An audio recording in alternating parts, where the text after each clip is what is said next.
नमस्कार, मी प्राची शिरकर. आपण पाहत आहात प्रहार न्यूज लाईव्ह. सुरुवात करूया महत्त्वाच्या हेडलाईन्सने. मुंबईत राज्याच्या अर्थसंकल्पीय अधिवेशनाला आजपासून सुरुवात. अर्थसंकल्प 6 मार्चला सादर होणार.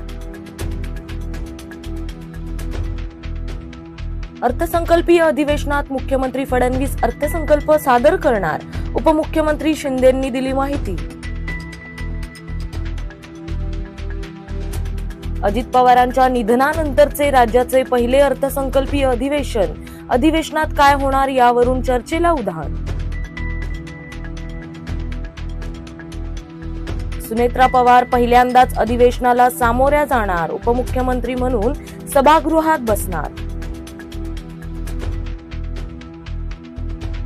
अर्थसंकल्पीय अधिवेशनात 15 विधेयकं सादर होणार. 13 नव्या आणि 2 जुन्या विधेयकांवर चर्चा होणार.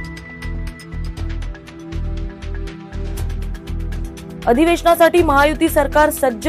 प्रत्येक प्रश्नाला नियमांच्या चौकटीत राहून उत्तर देणार. उपमुख्यमंत्री शिंदेंनी दिली माहिती.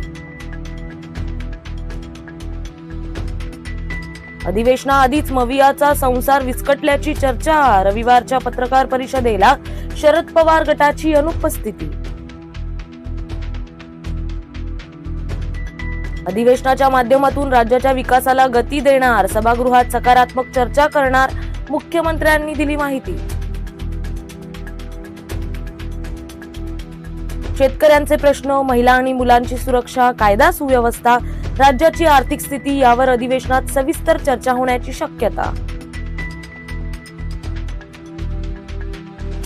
सुपर 8 फेरीतील दक्षिण आफ्रिकेविरुद्धच्या सामन्यात भारताचा पराभव. क्रिकेट विश्वचषकातील आव्हान टिकवणं झालं आणखी कठीण.